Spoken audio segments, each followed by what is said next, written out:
This is the Bama Podcast with Marty Solomon. I am his co-host, Brent Billings. Today, I am joined by Josh Bossé to continue our journey through the Gospel of John, discussing the meeting of Jesus and Nicodemus and the themes of their conversation.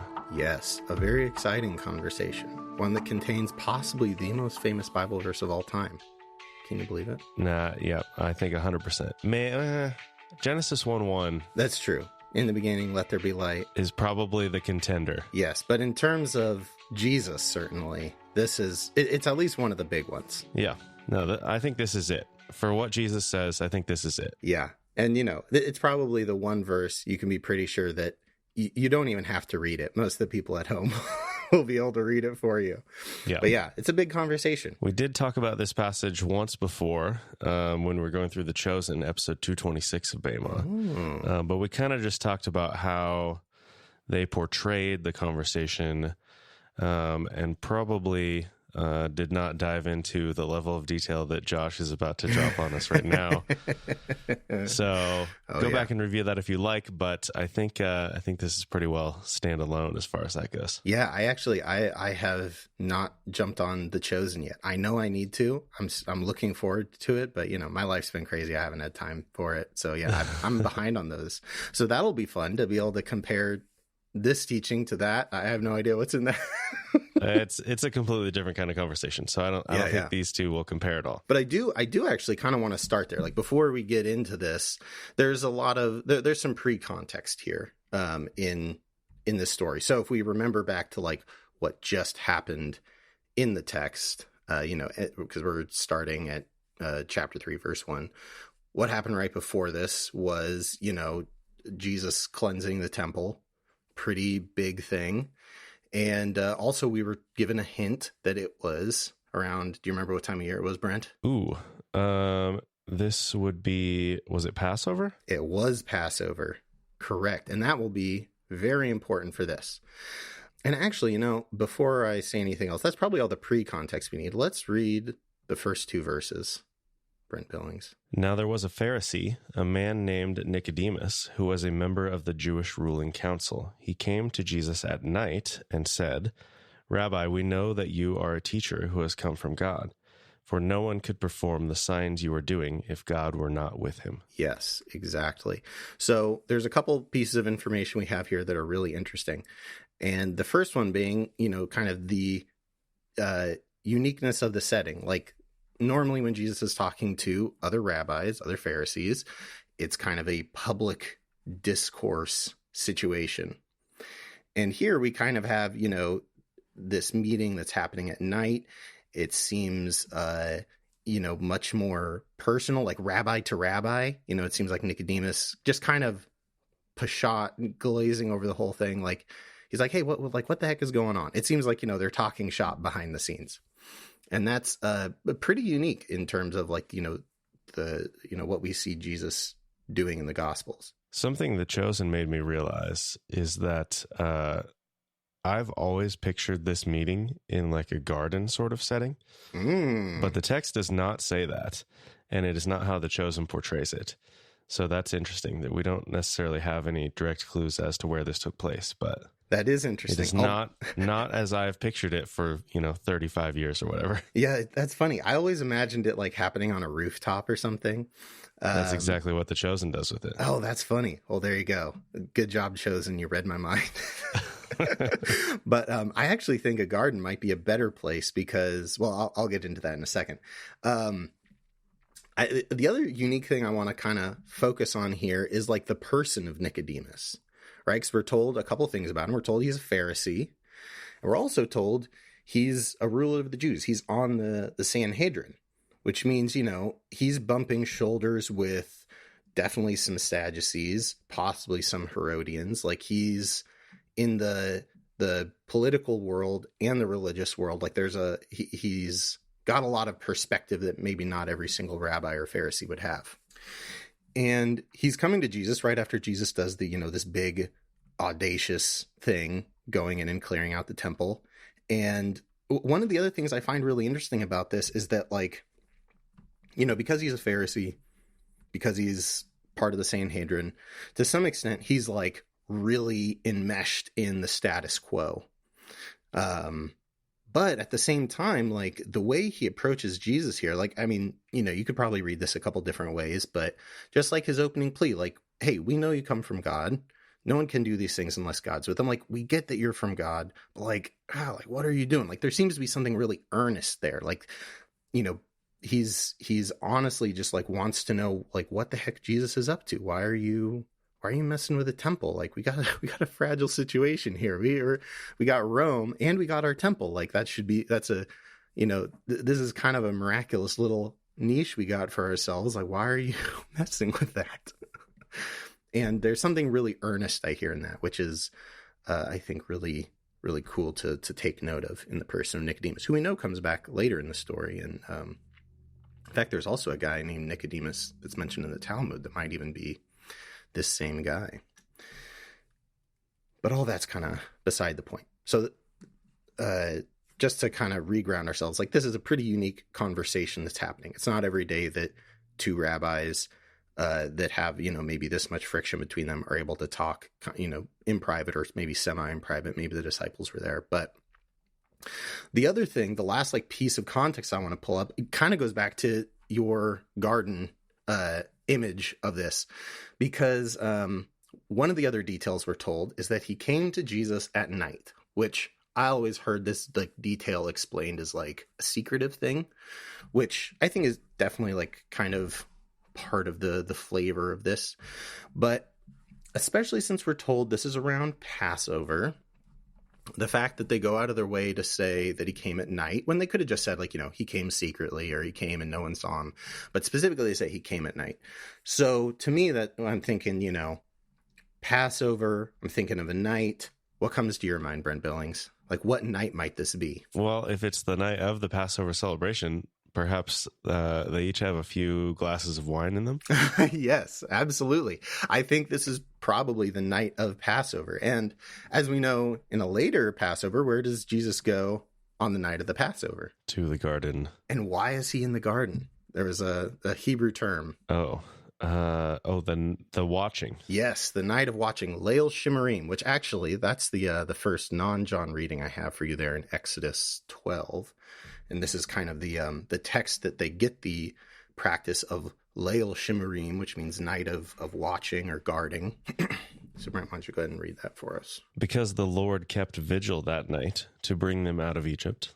On this night, all the Israelites are to keep vigil to honor the Lord for the generations to come. Exactly. God kept watch over us and came in and rescued us at the right time. And we are going to keep watching at night to see salvation coming. Is that the first time the fire appears in Exodus as God's presence? No, because this is Exodus 12. God, the bush happened in Exodus 3. Oh, well, yeah, I wasn't even thinking about that. I was just thinking the pillar of cloud and the fire in that sense. But yeah, the bush, is completely before that. So yeah. Okay. No, but that's great. Either way, there are a lot of good things we could get with that. But I mean, I'll tell you what, Brent Billings, we got to get moving on because we're only 2 verses in, and this is Jesus. Jesus hasn't even said anything yet. It's gonna. But here's the thing: if it doesn't have to be Leil Shimurim, it doesn't have to be the night of Passover, but I think it is because of what Jesus is about to say in verse 3. So what is Jesus' response to Nicodemus' earnest reply of like, hey, what the heck are you doing? What's the big idea? Jesus replied, very truly, I tell you, no one can see the kingdom of God unless they were born again. No one can see the kingdom of God unless they're born again. Now, if they're out there and they're supposed to be watching, symbolically watching for God to deliver them, and Jesus says, oh, you won't be able to see anything. You won't be able to see the kingdom coming because you haven't been born again. That's potent. That's got that Jesus flavor on it. But the other thing, too, is like when you think of rebirth and Passover, does anything jump to mind, Brent Billings? It's all Exodus language. It's all Exodus language.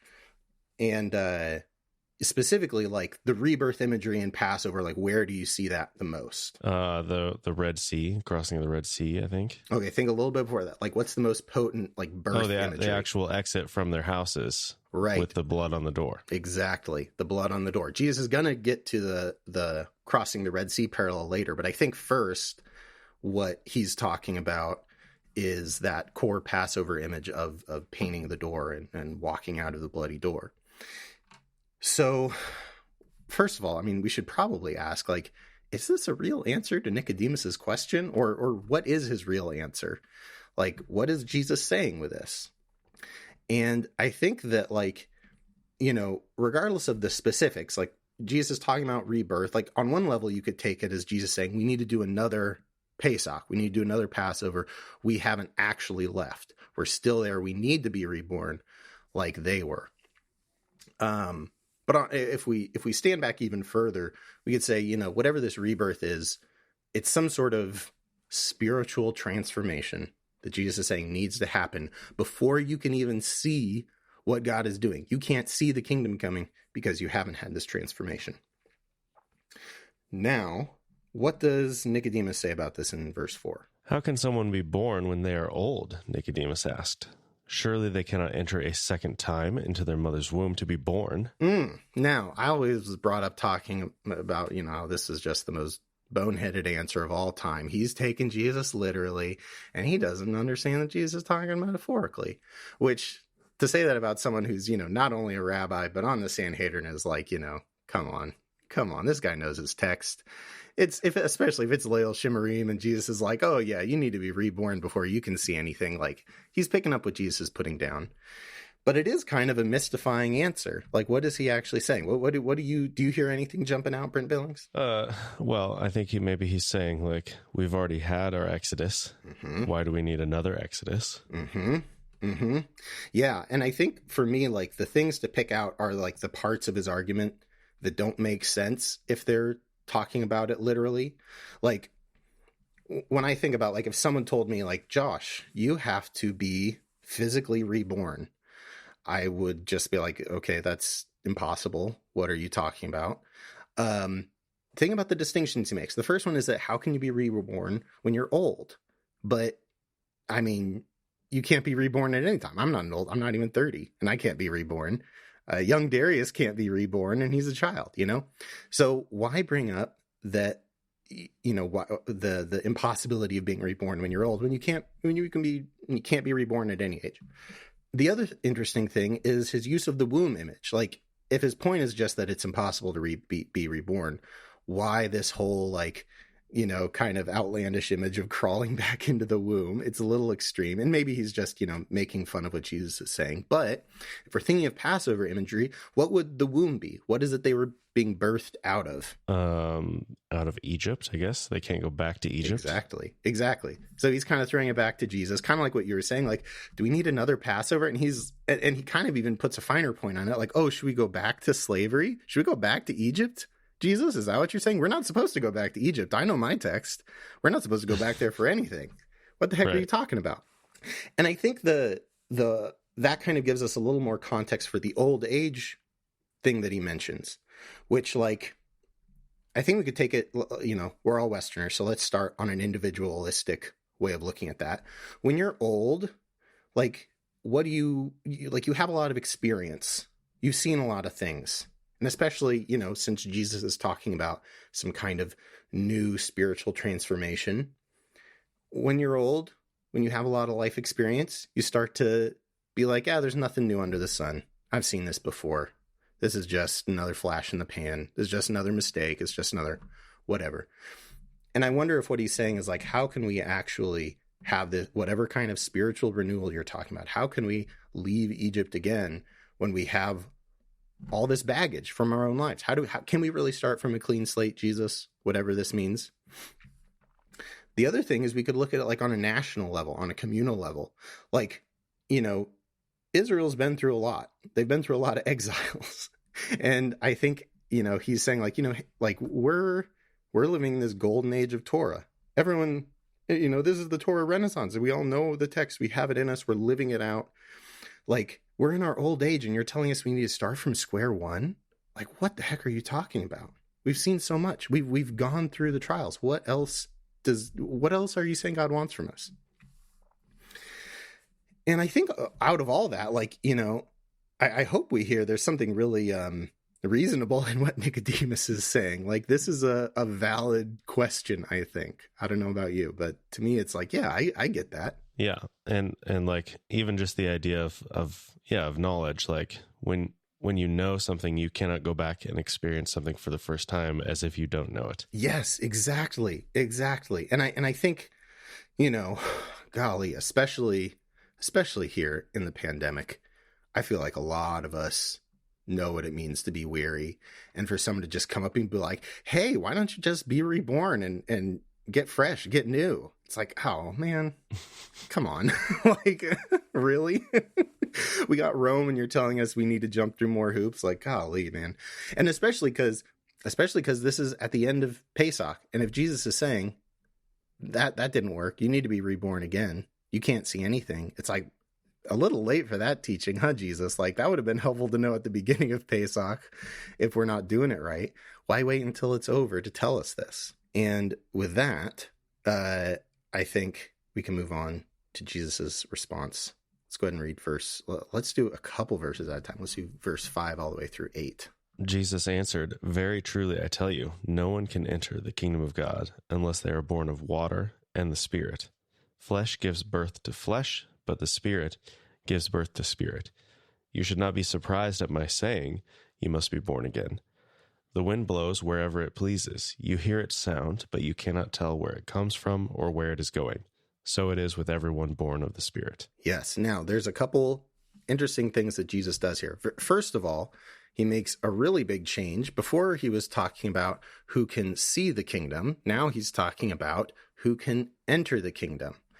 And especially if we're thinking, if our imagery is kind of all flowing out of this Passover Exodus place, when we think about entering someplace, what's that place going to be? Where are they going from the Exodus ultimately? To the promised land, right? Jesus is telling him, you shouldn't be surprised about this because we didn't just leave Egypt and go to the promised land. We weren't just born out of water, born through the Red Sea, and then walk straight to the promised land. They had to stop somewhere along the way. And that's where Jesus is kind of separating this for Nicodemus and saying there's actually two kinds of rebirth. I'm not actually talking about that Pesach coming out of Egypt rebirth. I'm talking about a spiritual rebirth. And where would that place along the way be that they had to stop, Brent? Well, I mean, Sinai maybe, but also possibly the desert in general as they learn to live that all out. Yeah, exactly. But I think Sinai is probably the right image there because that's where, they're given Torah. And, the rest of the time in the desert is kind of experientially learning Torah.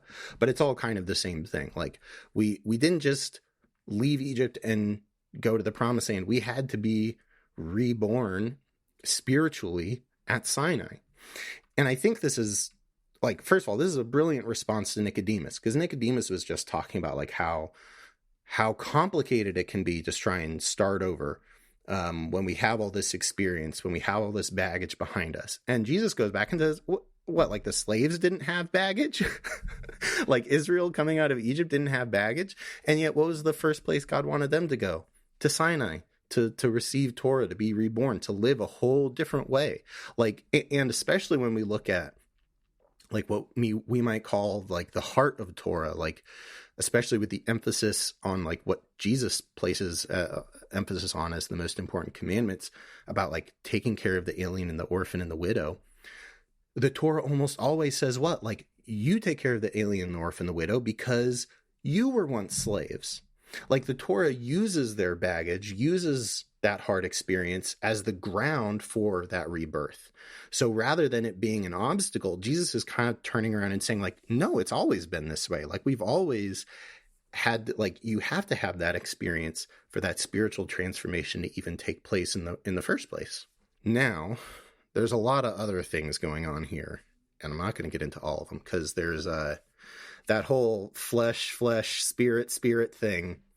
I smell a lot of creation narrative stuff in there. To really dig into it, though, we would have to make a whole detour back and really dissect day 6 of creation. So if you want a little project, that would be where I suggest you go next. But we're going to just kind of skate over that and just say that Jesus is like making a distinction between two kinds of rebirth. Like, they were reborn out of water, and that immediately changed their physical, material conditions. You're not slaves anymore. You went from slaves to not slaves. That's a rebirth. But then you need to go through another rebirth to become partners of God. That's a whole separate thing, and they need to happen in that order, but they're separate kinds of rebirth. And Jesus is clearly setting up that he's talking about that second one. And then he does this really brilliant thing, because now that he's kind of shifted his images from being just about birth to being about water and spirit, he kind of takes that idea of spirit and, oddly enough, both in Greek and Hebrew, the word for spirit and wind are identical. So then he kind of plays off of that and says this lovely little thing about, the wind. You don't know where it comes from, and you don't know where it's going. And that's what people born of the Spirit are like. And I think in there is really Jesus's most direct answer to Nicodemus's question of like, what the heck are you doing with this big movement? And I think what Jesus is doing here is a little remez for Ecclesiastes. And we won't go into the quote of it, but, chasing after the wind, futility. We're born of the Spirit. So for you to try and grasp what we're doing from the outside is futile. It's futile. It's like chasing after the wind in Ecclesiastes. In other words, I think what Jesus is saying here is you can't actually understand what I'm doing from the outside. It doesn't make sense until you've had the spiritual transformation, and then it'll make sense to you. And I think this whole thing, it seems a little bit like, in verse 7 when he says like, you shouldn't be amazed at this. On the one hand, it's like Jesus is saying this is the same as Sinai. Like this is, we've been here before in the story. But there's another level that I really want us to catch where it's like Jesus is saying something really big here. Like Jesus is saying that what he is doing is on the same level of receiving Torah. Like, just sit with that for a minute about how big that is for a first century anyone. I mean, first century any Jew, but let alone a Pharisee and a member of the Sanhedrin. Like, this is a big thing Jesus is claiming here. Yeah, and I think Nicodemus's response is, appropriate. Yeah, How absolutely. can this be? Nicodemus asks. Like, he's like, whoa, wait, because it's like, I do understand what you're saying, but do you understand what you're saying? Yes, a little bit. Yeah, it kind of has that like Abraham and Sarah hearing that they're gonna have kids are like really? Like, how is this gonna happen? Like okay, that's a huge statement. And yeah, absolutely. And actually with that, let's go ahead and read let's go 9 all the way through 12. How can this be? Nicodemus asked. You are Israel's teacher, Jesus said. And do you not understand these things? Very truly, I tell you, we speak of what we know, and we testify to what we have seen, but still you people do not accept our testimony. I have spoken to you of earthly things, and you do not believe. How then will you believe if I speak of heavenly things? Now, again, like you said, Nicodemus's response, it kind of feels a little bit here like he's throwing his hands up in the air and kind of giving up a little bit. And I think we see a little bit of Jesus responding to that kind of emotionally, just like, man, like you can't even handle this. Like, come on, dude, like you're supposed to be a top dog. Like, why don't you get this? But there's another level to it. Again, remember the image Jesus just used was about who can enter the kingdom. So we're thinking about the promised land. We're thinking about the promised land. And then Jesus says that we speak of what we know and testify of what we have seen, and you people do not accept our testimony. I'm reading out of the NASB there, but that you there is plural. So when I say those things, Brent, what I see you nodding a little bit. What jumps into your head? Yeah, the report from the promised land. Mm-hmm. They come back and tell them all the good stuff, and they're not convinced. Oh, yeah, exactly. And specifically, there were 2 among them who didn't, and what do the Pharisees have in their midst? Or not just the Pharisees, but Israel. They've got 2 people, 2 big voices saying something very new in John and Jesus. And this parallel actually gets even better when you know Hebrew, because in Hebrew, Jesus's name is the same as Joshua. Like they're identical in Hebrew. It's Yehoshua. So when Jesus is saying, you haven't believed our report. He's saying, oh yeah, me and John are the two good spies. And you all are afraid to enter this new land. We're telling you it's good. We're telling you that there's this spiritual rebirth. I mean, oh gosh, I didn't even think about this, but John's, at the Jordan where they would have crossed into the land. And Jesus is saying, we're just telling you what we've been experiencing with God and you won't believe us. That's so good. I know, right? Oh man, every time. Jesus is just so good. I mean, I know, of course, but to experience it, to see the words is always so powerful. Yeah. Okay. What's really cool about this too is I love this for a lot of reasons, but I think what this does for me is especially when we think about the humanness of Christ,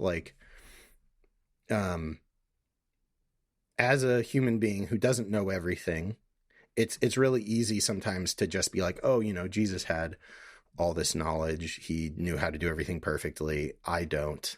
I'm just sometimes I don't even know what's the right thing to do, let alone having the strength to do the right thing no matter what. And I think that Jesus, painting this picture of being led by the Spirit and being in this place where we're just testifying and reporting to what we've seen and experienced of God. To me that, obviously that's not the big point of this teaching, but it is a part of it. And I think I just always like to pause there and to really reflect on we get to testify about what we've seen and experienced. And anyway, that's just a small thing, but Jesus is telling him there's a whole promised land out there. There's a whole rebirth. There's a whole other thing. We don't have to stay in the desert forever. And actually, I've heard a really great rabbinic teaching on this, because when the 10 spies, one of the things they say that's very odd is that that what they say about the promised land is that it's a land that devours its people. That it's a land that it'll take up all our time. Here in the desert, we just get to spend time with God. Don't have to worry about food or clothing. We're more comfortable with that. We don't want to have to deal with now we have houses and neighbors, and it's easier to get drawn into worldly things. And I think Jesus' challenge here is yeah, but that's we get too stuck on having all the right answers or getting it right, and Jesus is saying something powerful about just trusting in the Spirit and getting out there and getting our hands dirty and experiencing God firsthand. Any other thoughts there, Brent Billings? Yeah, I do think that the simplicity of being in the desert and staying away from worldly things definitely rings true. Yeah. They weren't asking for a king like all the other nations when they were back in the desert. Oh yeah. Yep. Everything was, it was hard. It was complicated. It's not like they didn't have complaints or, suggestions for the box, but, yeah, it was different. Absolutely. Yeah. And what's interesting too, is that of all the group, obviously the most deserty group in Jesus's time is the Essenes. And, we could see the Pharisees as relatively doing an okay job of trying to, be in that Shephelah space, being in the world and not of the world, actually engaging their culture to some degree. Obviously there's some things we could nitpick there, but they actually do try and tackle that. And for Jesus to say there's a whole, you haven't even entered into the land, that, again, that's a huge statement that Jesus is making here. And we should buckle up, because verse 13, Jesus kind of cranks it up to 11. No one has ever gone into heaven except the one who came from heaven, the Son of Man. Just as Moses lifted up the snake in the wilderness, so the Son of Man must be lifted up, that everyone who believes may have eternal life in him. Yeah. And you read all the way. Read far enough? Yeah, that's fine. I was thinking we would just read verse 13, but that's okay. We'll take that whole chunk. So, but we have to stop at verse 13, first of all, because, okay, so Jesus has been talking about what he's doing, the rebirth of spirit. And again, in the Pesach Exodus imagery, that's Sinai. And here he's talking about going up to heaven and coming down from heaven. So what is maybe our first thought about what Jesus is talking about here. I guess I just spelled it out, going up to... Well, are you referencing the Jacob story? Oh no, you're the ladder. Is that what you're thinking of? Yeah. Oh yeah. I mean, because I thought that's what you were trying to reference, but in that case, it was the angels. Yes, exactly. And obviously Jesus references the story of Jacob in regards to himself in one of the other gospels. That's not where I'm going though, because I think like Jesus has been using Sinai imagery. So I think the first thing we would think of is Sinai, except this really doesn't work for Sinai, because Jesus, if we were thinking Sinai, if you're thinking of ascending and descending Sinai, what's your first step? Ascending or descending? The mountain itself, Moses going up and down. Exactly. You have to go up first, right? You can't go down from a mountain to go up it. You have to, presumably you have to climb the mountain first. But what Jesus says, he kind of flips that. He says, you can't ascend until you've descended. And then he links that to the Son of Man. No one can ascend into heaven except the one who is descended from heaven as the Son of Man. And that kind of flips this whole Sinai thing. If we were going to put it at Sinai, one way to read this would be that he's talking about, because, Moses went up on Sinai 2 times, right? 2 sets of tablets came down. One of them made it out. One of them was broken. So if we were going to put this at Sinai, we would have to say, it starts with Moses descending to deal with the golden calf incident, and then ascending later when he actually gets to see the presence of God, which we could take that apart, and there's a lot of juicy stuff in there. But I'm going to pull back from that because Jesus flips it from Sinai imagery. And of course, he references the Son of Man here, and especially referencing the Son of Man coming down from heaven. This is one of those times where it's like very clearly a reference to Daniel, not necessarily in the Ezekiel image. But Brent, tell me about, what do you remember of the Son of Man in Daniel? What does the Son of Man do? Oh, man. Always testing me on the prophets, you guys. You and Marty. Well, that's okay. It's terrible. I'll help you out. So you got to bail me. Yeah. So right before the Son of Man shows up, God goes through all the beasts, right? The 4 beasts that represent the different empires, and all of them falls. And then finally everything's given over to the Son of Man to kind of put the whole world back together. So what Jesus is saying here is that before we can climb up Sinai, first, we have to come like the Son of Man. We have to be trying to put the whole world back together before we can actually go up and receive this spiritual transformation, this rebirth of the Spirit. And what's also important about that is when we think about ascending to heaven, and especially when we think of spirit or ruach, we might actually think of a different image. Think of when we think of a ruach, or it doesn't have to be wind, it can also mean a smell. Hint, hint. When does a smell ascend to heaven? The incense at the altar. Not just the incense, but every offering. In fact, that's in Leviticus, you read it, the moment of atonement only happens when the smell of the sacrifice comes before God's presence. And what is it that brings Nicodemus to Jesus again? Except that Jesus went in and messed up the temple, right? Right. So on one level, Jesus is saying, if we're not trying to put the whole world back together, the sacrifices don't mean much of anything. We have to enter into this, into our spiritual life, into this project of putting the whole world back together. We have to enter it with the intent of actually putting the world back together. Otherwise, the sacrifices are meaningless. And if we'll remember, from what we've taught previously on Bema with the other Gospels, what was Jesus's problem with them turning, selling things in the temple, or rather not in the temple, but in the courtyard around it? It just made it took the focus away from what it was supposed to be, and made it less accessible to the marginalized. To the marginalized, and specifically, which marginalized group? Man, I'm just throwing all the tough questions at Brent Billings. They did it in the Gentile court. Oh, is that where it was actually happening? Okay. I don't think I realized that. Yeah. Because they couldn't bring coins with the Roman emperor's face into the temple.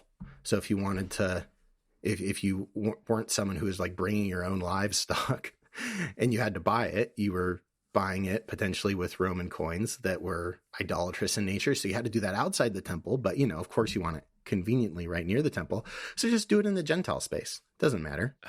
I think I thought that it was outside of even that. Oh, man. Well, either way, it is. Yeah, no, that makes a lot of sense.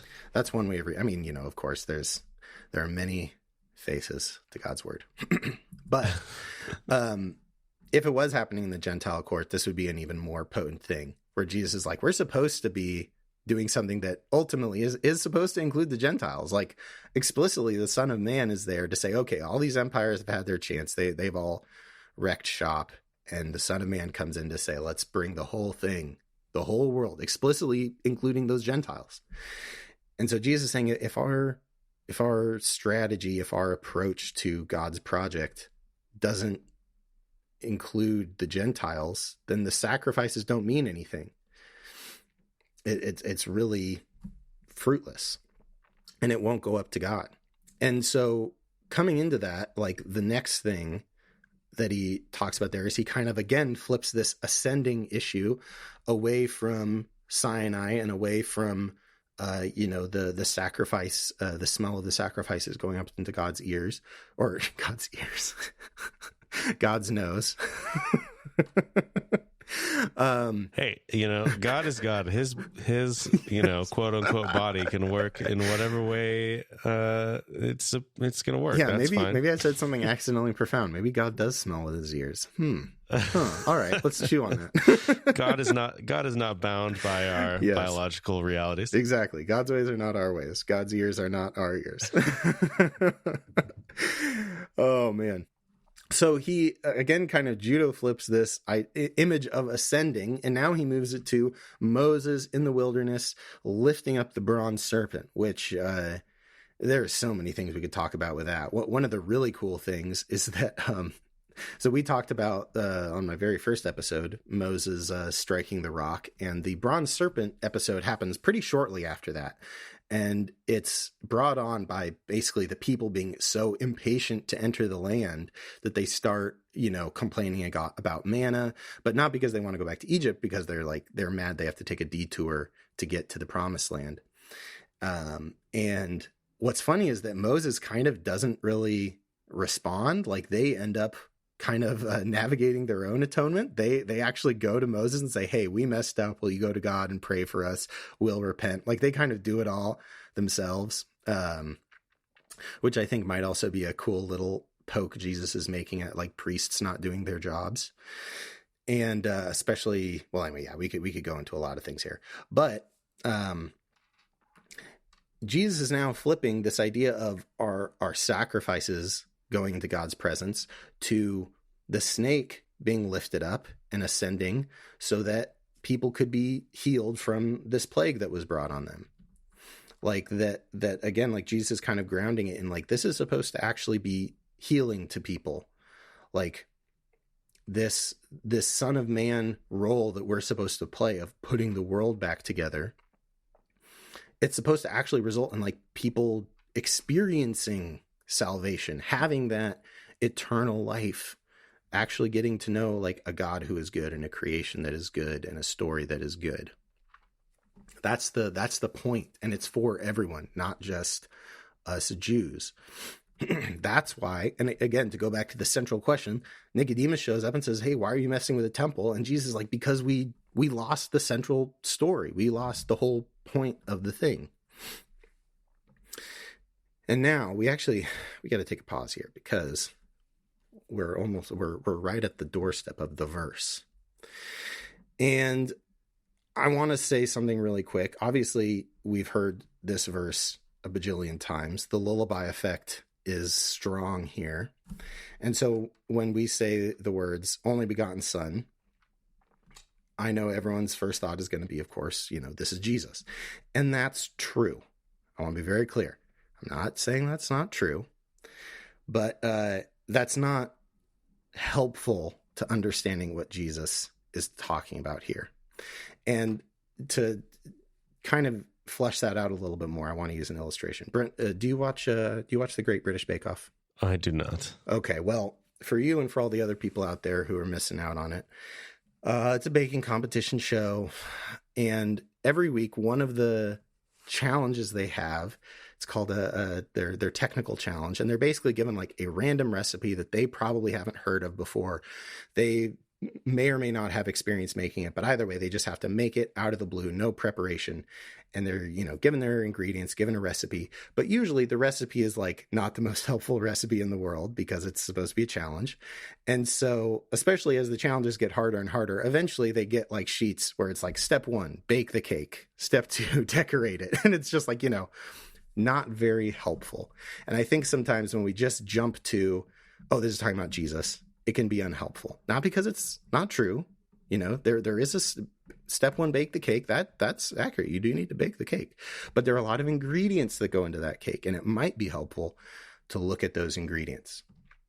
So with all of that being said. Also to note, there's question of whether Jesus is the one talking after this point anyway. Oh, golly. Or if it's John coming in and giving commentary. Now, I'm going to argue this is Jesus talking because maybe this isn't what he had to say to Nicodemus, but it does flow very cleanly from what he's just talking about. But what I'd like everyone in the audience to do is to try and like unhear the lullaby as much as you can. Think about how Nicodemus would actually hear this. Think about like where in the text you may have heard specifically that phrase, only begotten son, but just, try and hear it with new ears. And Brent, take us away. Read us the verse we don't need read to us. For God so loved the world that he gave his one and only son, that whoever believes in him shall not perish, but have eternal life. Yes. Now, if we are thinking of other places in the text we have maybe heard about firstborn sons or only begotten sons, where does your mind go to? Well, does Abraham use that phrase? Mm-hmm. Yep. Does Jacob use that phrase? Well, where would Abraham have used that phrase? Or where would that appear in Abraham's story? It seems like it would be when he's taking Isaac up the mountain. Mm-hmm. And in fact, what God tells him is, take your son, your only son, whom you love, Isaac, and yada, yada, yada, offer him as a burnt offering. So that's one. But there's an even more essential one, especially given the fact that we're talking a lot about Pesach, a lot of Exodus imagery. So Brent, why don't you go ahead and read from Exodus chapter 4 there, those verses I sent you. The Lord said to Moses, when you return to Egypt, see that you perform before Pharaoh all the wonders I have given you the power to do. But I will harden his heart so that he will not let the people go. Then say to Pharaoh, this is what the Lord says. Israel is my firstborn son. And I told you, let my son go, so he may worship me. But you refused to let him go, so I will kill your firstborn son. Yes. This is the opening thing to Moses and Pharaoh's interactions. Well, obviously they interacted before this, but this is like God's opening statement to Pharaoh is, Israel is my firstborn son. Give them back or I'll take your firstborn sons. This is before all the other plagues. Exactly. I don't even think there's been one plague yet. This is like God's opening thing of like, hey, let my son go. So if we're hearing John 3:16 in that light, who's the firstborn son? Israel. And wouldn't it fit what Jesus was just saying about the Son of Man for him to be like, God loved the whole world so much that he gave us into the world so that whoever followed Torah, whoever listened to this story would not perish, but have everlasting life. It's about that life, not just for Israel, for the whole world. That's why, and this go back to Pesach, like, we talked about a lot in the Exodus episodes, like those, who are the 9 plagues for? Like, what was their purpose? To show Pharaoh who God is. Yeah, and specifically, to maybe this isn't in the Bema episodes. Well, so the Egyptian Aeneid, there were 9 major gods in Egypt, and God kind of deconstructs all of them, and ultimately, like they're not for Israel. Like Israel believed in God, they believed in Moses. Like their first reaction to Moses was excitement. Or maybe not there before he came back, but when he talked about leaving, they were pretty excited until Pharaoh started taking away their straw. Right. They didn't need to believe more. The signs were for the Egyptians. God didn't want to just bring the Israelites out of Egypt. He wanted to bring Egyptians out of Egypt. And what Jesus is reminding Nicodemus of is that, like, it's always been about including the whole world. It's always been that from the very beginning. That's why God gave us into slavery. That's why God has put us at the crossroads of the earth so that we could love the whole world. That is the whole point. That's why we have a Pesach to begin with. Here we are at the end of Pesach, and yet you're not interested in bringing any Egyptians along with you. You're ready to leave them all behind in Egypt. What about them? Should they get stuck in empire, or do they need a kingdom of shalom just as much as you do? Jesus is hitting some stuff pretty hard here. Now we're going to come back to the Abraham thing, but we do need to keep that in mind. I want to circle back around to it at the end, though. So Jesus is recentering us in the purpose of God's people, God's only son that he sacrificed in many ways to bring the whole world to him.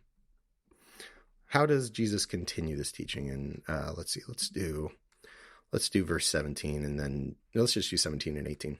For God did not send his Son into the world to condemn the world, but to save the world through him. Whoever believes in him is not condemned, but whoever does not believe stands condemned already, because they have not believed in the name of God's one and only Son. Right. And actually, John is going to continue to talk about this idea of judgment all the way through the end of the chapter. So we really have to kind of center ourselves on what we're talking about here with this kind of introduction of the idea of judgment.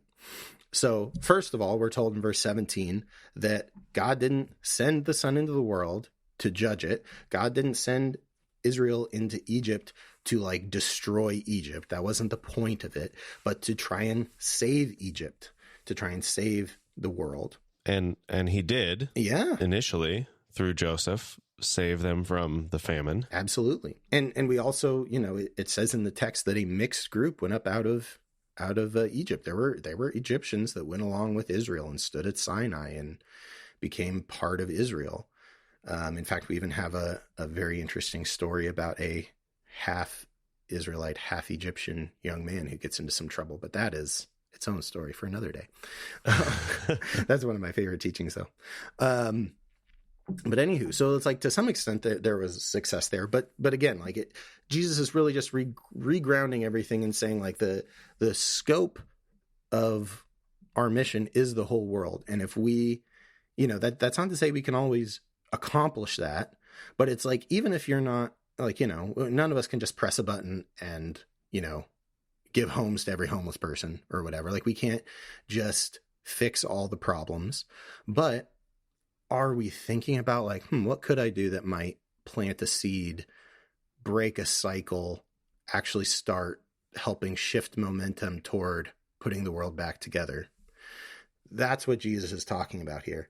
And if we have a temple that really only has room for good Jews and not as much for Gentiles, then we've systematically made it impossible for us to do our job, to do the mission that God has called us to do. Now, verse 18 is very interesting. It's a little bit, like, kind of convoluted. This is a very different kind of judgment. Normally, when we think of judgment, we think of, like, making a decision one way or the other on something, right? And in verse 18, like, if we really take it apart, Jesus is talking about a very different kind of judgment. He says, the one who believes, it's not that they're judged positively, it's just they're not judged at all. The one who believes in him is not judged. The one who doesn't believe has already been judged because he has not believed. So it's like there's this kind of judgment that is almost like self-administered. And in fact, if we're thinking in Pesach imagery, there were 9 plagues where God made a very clear distinction, right? Judgment as we normally think it, right? The plagues fell on the Egyptians and not on the Hebrews. But then in the 10th plague, that all flips around. And there is a judgment that falls equally on everyone, and you have to like proactively take steps to exempt yourself from that judgment that's coming, right? And again, if we were just talking about that Exodus 4 passage, how brilliant to jump from talking about Israel as the firstborn that God sent into Egypt to now talking about the judgment of the firstborn, and saying like, this is how God actually judges things. This is how God actually like brings kingdom, is not by just like getting rid of all the people who aren't already on board, but by sending the Son in so that people can just follow or not follow. And with that, I think we're ready to go to the very last little bit of verses here through verse 21. This is the verdict. Light has come into the world, but people loved darkness instead of light because their deeds were evil. Everyone who does evil hates the light and will not come into the light for fear that their deeds will be exposed. But whoever lives by the truth comes into the light, so that it may be seen plainly that what they have done has been done in the sight of God. Ooh, interesting. That's an interesting translation there of that last verse. But let's get into this. So first of all, John is bringing up a lot of new images here. Just to allay all the questions, I'm reading from the NIV. Yeah. Yes, I am. If you hear me reading anything, it's going to be out of the NASB.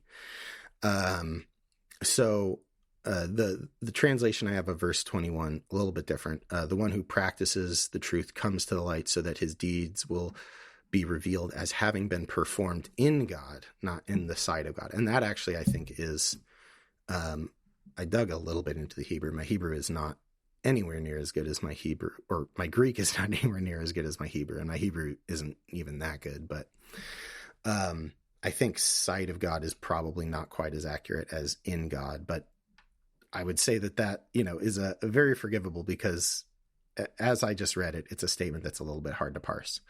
But let's just start from the beginning in verse 19. So Jesus is kind of clarifying what the judgment is. This is the judgment.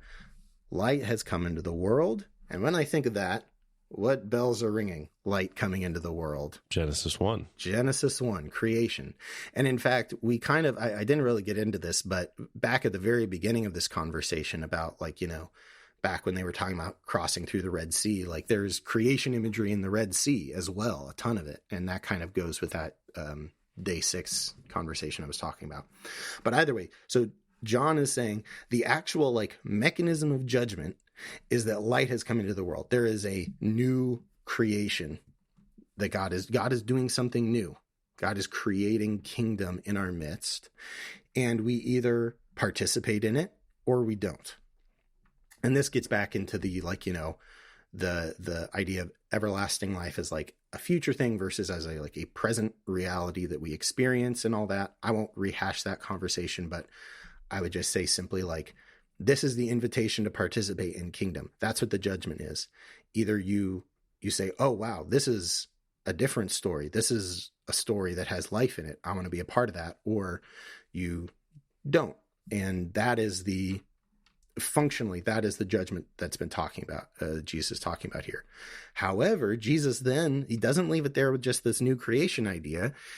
He jumps ahead and starts talking about people, what makes people maybe not flock to this light. Because, when we think about new creation of light coming into the darkness, we all think in our heads, that sounds so beautiful, right? Oh my goodness. It reminds me of, I'm not sure if you've seen the movie, The Tree of Life, but they have a lot of images of kind of creative representations of the creation of the world. And it's very beautiful. And I think, when we have that image of a new world being born, we have a sense of oh, I would jump into that. I would be a part of that.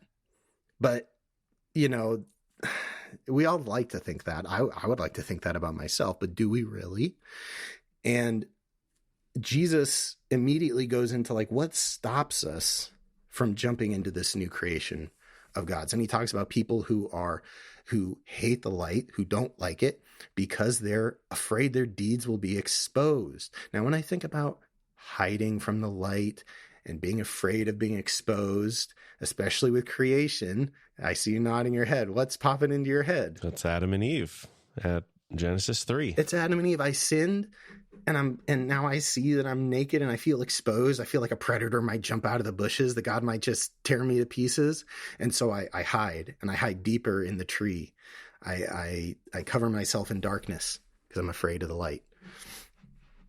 And like, again, like, to kind of go back to the simplicity side of it, like, this is Jesus reminding Nicodemus and all of us, like, we have very human, very real reasons for not wanting to step into the light. Like, there's a lot of exposure that happens when we actually surrender to the Spirit, or just like try to bring kingdom, because it's like, you're going to mess up. And I don't mean mess up as in like not do it in an optimal production type way, but that, like, you know, you're going to hurt someone's feelings. You're going to realize an inadequacy you have in yourself. All that's going to get brought to light the more you actually engage in building kingdom. And that can be really scary. We get comfortable in places. We get comfortable with our own temples. And it's very easy to just be like, well, let's just keep this thing chugging. Let's not mess with a good thing, Jesus. Let's not, you know, we don't need to break this open. And yeah, I think it's important for us to stop and reflect here on how much we really are comfortable stepping to light and being exposed. And to just like comment one thing on the, hopefully one day in the future, I'll do a whole teaching on Genesis 3. It's one of my favorite things. But one of the things I like to think of is I remember being taught that the clothes God gave Adam and Eve, because it says that they were made of skin, that it was animal skin. God killed animals to clothe Adam and Eve. One of the other ways you could read that is that, you know, God had already clothed Adam and Eve in skin, right? Mm. And maybe, just maybe, what God did to Adam and Eve was just remove all that clothing of darkness and clothe them in light and say, I already gave you clothing. I already gave you skin. Just let the light be on it. Let the whole thing be exposed. It's okay. I know. And this is where I think verse 21 is so challenging. This is like, I feel like we often like really don't sit with how radical what Jesus says here is. The one who practices truth comes to the light so that his deeds will be revealed as having been performed in God. Like, grace to the point where you're able to accept that even your flaws, even your sin, is part of God working in you. Because, like, you know, I know what happens when I hide my sin. You know, it festers and grows. But when I sin and I'm in community with people who have grace and who love me, when that sin comes to light, it actually becomes something that new life comes out of, because I can see it and recognize it and acknowledge it. But we only have that if we can beforehand trust that grace is going to be there, that sin that gets exposed isn't going to cause us to, you know, be pounced upon and torn apart, but that nakedness will be loved, and to whatever degree it is unhealthy, will be made healthy rather than just cut off and cast out. And yeah, I don't know. I feel like that's such a huge, huge statement of grace. I'd really encourage everyone to meditate on that. Yeah, that is so hard. I mean, even for the, 30 seconds I've been thinking about that, just the hesitation I have about stepping out into that light. Yeah. Because it feels so vulnerable, so scary, so much. I'm sure that it's not going to go well. So why would I do that? Yeah. Why would I bother? Like, that grace, that level of grace isn't real. I can't take that risk. And now is the time that I want to go back and talk about Abraham. So go ahead and read that Genesis passage I sent you. But the angel of the Lord called out to him from heaven, Abraham, Abraham. Here I am, he replied. Do not lay a hand on the boy, he said. Do not do anything to him. Now I know that you fear God, because you have not withheld from me your son, your only son. Abraham looked up, and there in a thicket he saw a ram caught by its horns. He went over and took the ram and sacrificed it as a burnt offering instead of his son. So Abraham called that place, "The Lord will provide." And to this day it is said, "On the mountain of the Lord it will be provided." The angel of the Lord called to Abraham from heaven a second time and said, "I swear by myself, declares the Lord, that because you have done this and have not withheld your son, your only son, I will surely bless you and make your descendants as numerous as the stars in the sky and as the sand on the seashore. Your descendants will take possession of the cities of their enemies, and through your offspring all nations on earth will be blessed because you have obeyed me." Yes. And I want us to hear all that right at the end. All the nations of the earth will be blessed, right? This is the exact point Jesus is making. And let's hang on to that as we remember like the rest of this. So we just heard like God pops up two separate times, right? God pops in the first time to say, "Whoa, hey, don't kill your son." You passed the test, whatever. We could get into that. But, talking about nakedness and exposure, like when I think on Abraham's story, especially like reflecting on how much chesed, how much kindness Abraham clearly had in his heart, like he had to leave a lot of people. He had to leave his family. He had to leave his dad when his dad was mourning still. He had to leave Lot. He had to leave Hagar and Ishmael. He almost lost Sarah a couple times. He tried to set up shop with Abimelech, and then that didn't work out. Like, he keeps losing people. And then God shows up and is like, all right, you might be going through life and feeling like I'm just trying to take everything from you. You might be afraid that I want to take Isaac too, that's not real. Why don't you expose that? Why don't you lay that naked and see what kind of God I am? And it's like on his way up to the mountain, it even says this in Hebrews, but like Abraham believed that God was a God of love and a God of grace. I think we see that in Abraham's actions. But something changes when Abraham like experiences it, like when he sees it.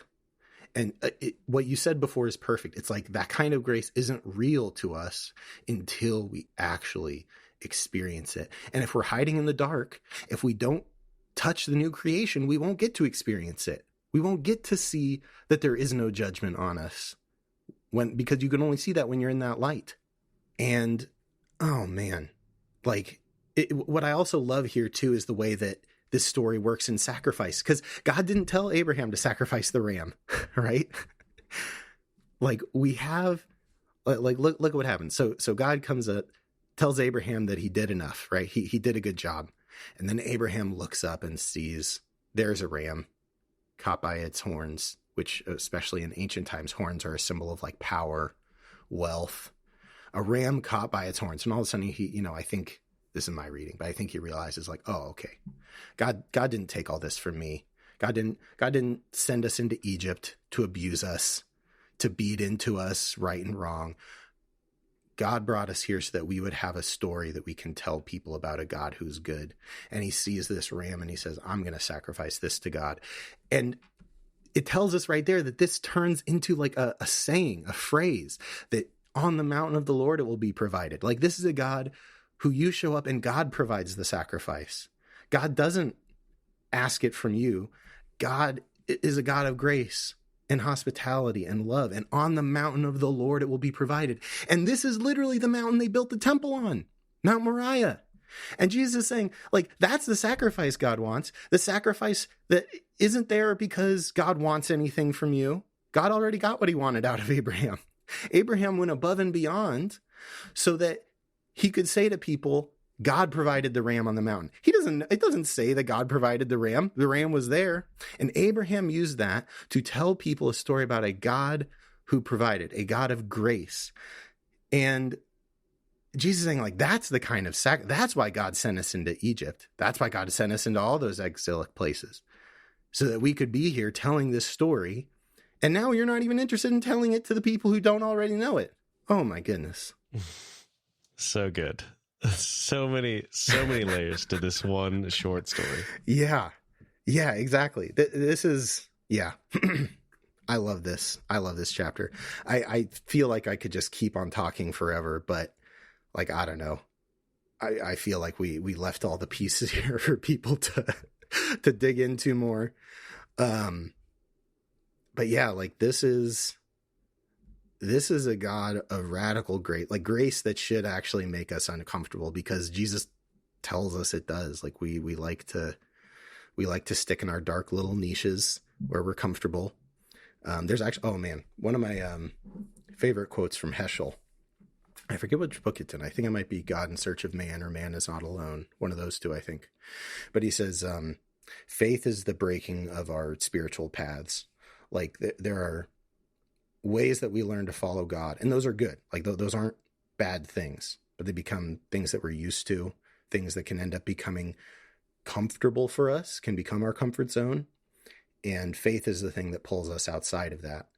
And the reason why the Spirit pulls us outside of those things is so that we can have this rebirth. Like that Abraham seeing God on the mountain is the spiritual rebirth Jesus is talking about. Like that's being reborn of the Spirit. Knowing, I mean, and isn't this just like how Jesus talks about the Spirit everywhere else? Like when he sends out his disciples, he says, don't worry about what you're going to say. The Spirit will provide. Just like what Abraham said, on the mountain it's provided. The place where God will provide the sacrifice right when you get there. The Spirit will provide the words right when you get there. You don't have to have it all figured out. You don't. You just actually tell your story, though. Actually, like, seek out a story to tell. If you don't have one or haven't experienced it for yourself, go out there. Do what Abraham did. Abraham carried a belief of a good God, but it wasn't until he got to the mountain that he actually saw that lived out. And when you see that, like you said, Brent, like once you see it, then reality changes. Oh my goodness. And yeah, it's so powerful. And especially I think when God brings temple cleansing moments, or when God confronts us in our lives in ways that might feel disproportionate, or might, feel challenging very deeply. Like, what would it be like to stand in the light and let our nakedness, our humanness be exposed, and just trust that exactly what Jesus said in verse 21, or John, depending on how you read it, but I'm reading it as a Jesus thing, that if we just stepped into that new creation, it doesn't say that everything you do won't be a sin and therefore it will be seen as having been performed to God. It says everything you do will be revealed as having been performed in God. Like all of it, you'll see that all of it contributes to the kingdom, even our mistakes. And that, yeah, I have a hard time accepting that, especially living it out. Yeah. And I like that this whole story with Nicodemus is like, hey, let's remember the fundamentals here. Let's remember how God created the world, what he's been doing since the very beginning. Yes. How he's always provided for us, how he's always redeemed us. And what our mission is in the world. Yes. So it's the whole thing in that one little chunk of John. Yes, it is so good. Yeah, there's a reason why we quote it, because even on the Peshat level, like this gets to the heart of the story. It's so beautiful. Okay, well, I think we've given people enough things to think about. We've got some extra projects out there that people can explore on their own. Yes. Or they can just think about, what we've talked about directly for a while. There's plenty of stuff to do here. So that'll do it for this week. Yes. You can get a hold of me on Twitter at EIBCB. You can tell Marty how awesome this episode was at Marty Solomon. And then you can find Josh on the Bema Slack. So thanks for joining us on the Bema podcast. We'll talk to you again soon.